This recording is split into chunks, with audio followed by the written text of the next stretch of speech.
Hello दोस्तों, stock insight में आपका स्वागत है एक और इन्फॉर्मेटिव वीडियो में। दोस्तों, आज की इस वीडियो में मैं बात करूंगा स्टॉक मार्केट में होने वाले लॉसेस के बारे में। जनरली देखा जाए तो स्टॉक मार्केट में काफ़ी लोग ये बोलते हैं कि हमें लॉस हुआ है। तो ये लॉस क्यों होता है और ऐसी कौन सी मिस्टेक्स उसमें रह जाते हैं इन्वेस्टिंग के टाइम पे, या कहें कि मैनेजमेंट के टाइम में तो लॉस उठाना पड़ता है। तो इसी के बारे में आज मैं बात करूँगा। और यहाँ पे जो बेसिक पैरामीटर्स होते हैं उसके बारे में डीपली हम लोग इसमें मैं आपको ब्रीफ करने वाला हूं। साथ ही साथ दोस्तों यहाँ पे ये देखेंगे कि हमें ऐसी किस टाइप की कंपनी में निवेश करना चाहिए जिसमें हमें लॉस ना हो। तो चलिए वीडियो को शुरू करते हैं। अगर आप चैनल पे नए हैं तो प्लीज़ चैनल को सब्सक्राइब और वीडियो को एक लाइक ज़रूर कर दीजिएगा। तो चलिए दोस्तों, बात करते हैं फर्स्ट पॉइंट की कि हमें स्टॉक मार्केट में निवेश करते समय सबसे पहले क्या देखना चाहिए। तो यहाँ पे हमें सबसे पहले देखना चाहिए कंपनी के बिज़नेस को। यहाँ पे बिज़नेस मतलब कि जो कंपनीज़ होती हैं तो आने वाले समय में किस चीज़ का डिमांड ज़्यादा रहने वाला है। जैसे कि हम लोग जनरली जैसे आजकल मान के चलते हैं, या फिर कहें कि ये सही भी है कि आने वाले समय में इलेक्ट्रिक व्हीकल का मान सकते हैं, सोलर एनर्जी का मान सकते हैं, टेक्सटाइल का, फार्मा का, ऐसे कंपनीज़ का आने वाले समय में काफ़ी अच्छा जो कंपनीज़ इस सेक्टर में काम करती हैं तो उनका बिज़नेस काफ़ी अच्छा रहने वाला है। साथ ही साथ जो ये सेक्टर है तो ये सेक्टर काफ़ी ग्रोथ देने वाला है, साथ ही साथ रिटर्न्स भी काफ़ी अच्छा बना के देगा। यहाँ पे एक सेक्टर और हम लोग ऐड करेंगे ड्रोन को। तो ड्रोन का बिज़नेस काफ़ी अच्छा होने वाला है। आने वाले समय में गवर्नमेंट भी काफ़ी स्कीम के तहत ऐसी कंपनीज़ को हेल्प कर रही है। साथ ही साथ देखें, एनर्जी सेक्टर का मैं बात कर रहा हूँ, एथेनॉल का ले सकते हैं, ग्रीन एनर्जी का ले सकते हैं, एआई का ले सकते हैं। तो काफ़ी सारे ऐसे स्टॉक है, आईटी को ले सकते हैं। तो ऐसे स्टॉक्स या फिर कहें कि ऐसी कंपनीज़ जो इस सेक्टर में काम करती हैं तो वो आने वाले समय में काफ़ी अच्छा रिटर्न हमें बना के देगा। तो यहाँ पे बिज़नेस को ज़रूर देखना चाहिए। यहाँ पे जैसे हम लोग ले रहे हैं कि पेपर सेक्टर को एक एग्जांपल के लिए मैं बता रहा हूँ। यहाँ पे कोई बाई या सेल का रिकमेंडेशन नहीं है। यहाँ पे पेपर सेक्टर का जैसे देखें तो आज से 20 साल या फिर 10 साल के बाद कहें तो पेपर का डिमांड हो सकता है बहुत ही कम हो जाए, क्योंकि जैसे देखें कि डिजिटलाइज होने वाला हो रहा है सब जगह पे। यहाँ पे जैसे हम लोग यूएई की बात करें तो यूएई में यहाँ पे काफ़ी सारा जो चीज़ है वो पूरा डिजिटलाइज हो चुका है। और बात करें बाकी कंट्रीज़ की तो बाकी कंट्रीज़ भी इसी कोशिश में लगे हुए हैं कि पेपरलेस सारा चीज़ हो जाए। अब यहाँ पे जैसे नेक्स्ट हम लोग बात करते हैं पॉइंट की, वो है मार्केट कैप। मार्केट कैप क्या होता है कंपनी, जैसे कि हम लोग किसी भी कंपनी को इन्वेस्ट करते हैं तो हमें कुछ शेयर कम प्राइस में मिलता है। तो यहाँ पे जैसे स्मॉल कैप की कंपनीज़ है, स्मॉल कैप की कंपनीज़ में रिस्क बहुत ज़्यादा होता है। कंपनी में अगर कर्ज हो और कोई क्राइसिस आ जाए कोविड जैसा तो यहाँ पे कंपनी के ग्रोथ के चांसेस बहुत ही कम रह जाते हैं, या फिर कहें कि उस कंपनी को फिर से संभलने में बहुत टाइम लग जाता है। तो हमें ऐसे ही कंपनी का चुनाव करना चाहिए, या फिर ऐसे ही मार्केट कैप वाली कंपनी का चुनाव करना चाहिए जिनका मार्केट कैप हमें 30,000 40,000 करोड़ से ऊपर देखने को मिले। तो हमें जनरली मिड कैप की कंपनी को ही सेलेक्ट करना चाहिए। अगर आप थोड़ा रिस्क ले सकते हैं और बेसिक पैरामीटर्स का आपको नॉलेज है तो आपको स्मॉल कैप कंपनी भी सेलेक्ट कर सकते हैं।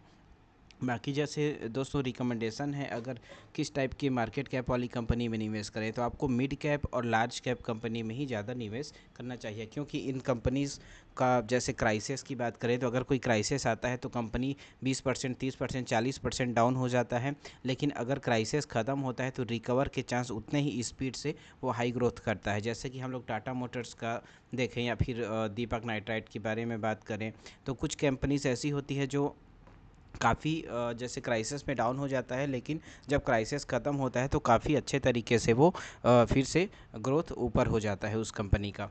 अब यहाँ पे जैसे देखें मार्केट कैप, तो मार्केट कैप में दोस्तों हमें मिड कैप की कंपनी ही सेलेक्ट करना चाहिए। अब बात करें कि पैरामीटर्स में क्या क्या देखें, तो यहाँ पे रिटर्न ऑन कैपिटल एम्प्लॉयड हम लोग देख सकते हैं और रिटर्न ऑन इक्विटी हम लोग देख सकते हैं। यहाँ पे दोस्तों रिटर्न ऑन इक्विटी हमेशा 14-15% से हमें ऊपर ही मिलना चाहिए। अगर 15% 20% से ऊपर है तो वो और ही अच्छी बात है। अगर कंपनी में कर्ज है तो हमें रिटर्न ऑन कैपिटल एम्प्लॉयड भी देखना चाहिए। अगर कंपनी में कर्ज है और कंपनी का रिटर्न कैपिटल एम्प्लॉयड अच्छा है और रिटर्न इक्विटी से ज़्यादा है तो वो ये एक पॉजिटिव साइन माना जाता है। तो रिटर्न ऑन इक्विटी हमेशा 14-15% से ऊपर ही मिलना चाहिए, और रिटर्न कैपिटल एम्प्लॉयड अगर रिटर्न इक्विटी से ज़्यादा हो तो वो और अच्छी बात है। अब यहाँ पे जैसे पी रेशियो को हम लोग देखते हैं, तो पी रेशियो और इंडस्ट्री पी, हमेशा इसमें कन्फ्यूज़न होता है लोगों को कि इंडस्ट्री पी और पी रेशियो दोनों में क्या अंतर है। तो पी रेशियो दोस्तों कंपनी को दिखाता है सस्ता महंगा कि कंपनी कितना महंगा या फिर कितना सस्ता है। साथ ही साथ इंडस्ट्री पी उस सेक्टर के पी को दिखाता है।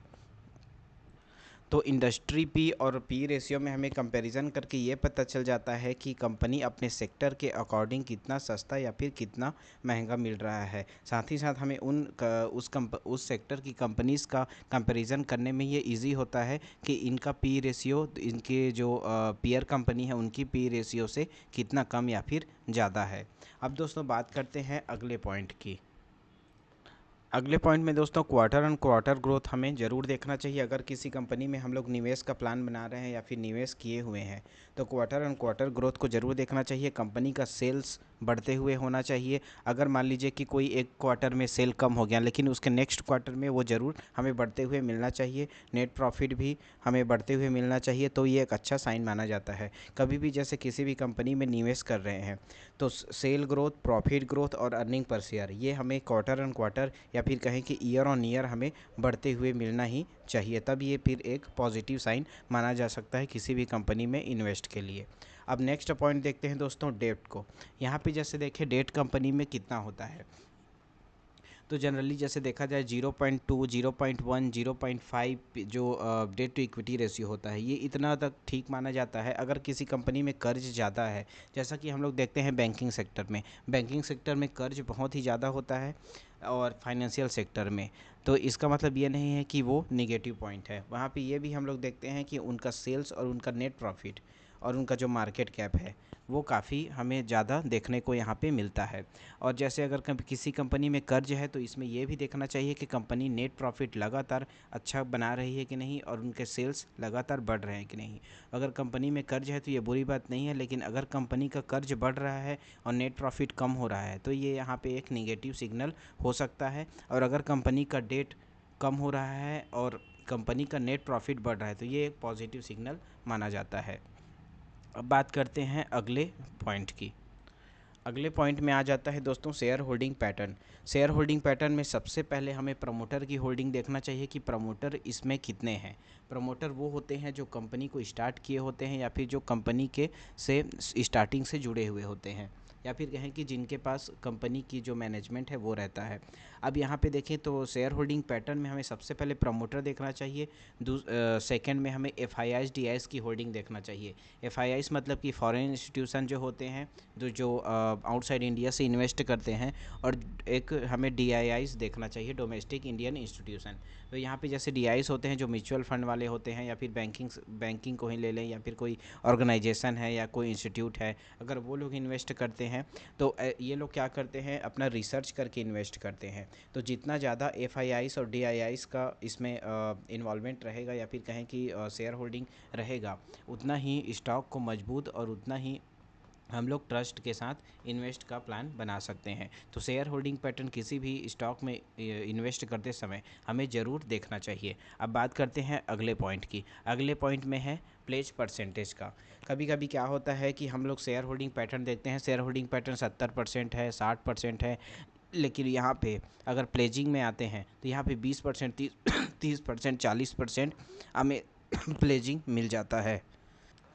तो दोस्तों ये एक निगेटिव साइन होता है। अगर किसी कंपनी का प्रमोटर शेयर होल्डिंग प्लेज है तो ये निगेटिव साइन माना जाता है। ऐसे शेयर से हमें या फिर कहें कि ऐसी कंपनी से हमें दूर ही रहना चाहिए, या फिर वेट करना चाहिए कि अगर कंपनी से अच्छी है तो वेट करना है कि कब इसका प्लेजिंग ख़त्म हो या फिर कहें कि प्लेजिंग धीरे धीरे कम हो। तो अगर प्रमोटर का शेयर गिरवी है तो ऐसे कंपनीज़ में हमें दूर ही रहना चाहिए। अब बात करते हैं अगले यहाँ पे जैसे देखते हैं इंट्रिंसिक वैल्यू। इंट्रिंसिक वैल्यू हमें किसी भी कंपनी का ये दिखाता है कि कंपनी हमें किस वैल्यू पे मिल रही है। साथ ही साथ अगर शेयर प्राइस की बात करें तो बुक वैल्यू हमें ज़रूर देखना चाहिए। तो इंट्रिंसिक वैल्यू और बुक वैल्यू हमेशा शेयर प्राइस से अगर कम रहे तो वो बहुत ही शेयर प्राइस से अगर ज़्यादा रहे तो वो बहुत ही अच्छा माना जाता है। अगर बुक वैल्यू उस कंपनी के शेयर प्राइस से ज़्यादा है तो ये अच्छा साइन है। इंट्रिंसिक वैल्यू अगर कंपनी के शेयर प्राइस से ज़्यादा है तो ये अच्छा साइन है, और इसे हम लोग कंपनी स्टॉक के प्राइस अगर कम है तो अंडर वैल्यूड मान के चलते हैं।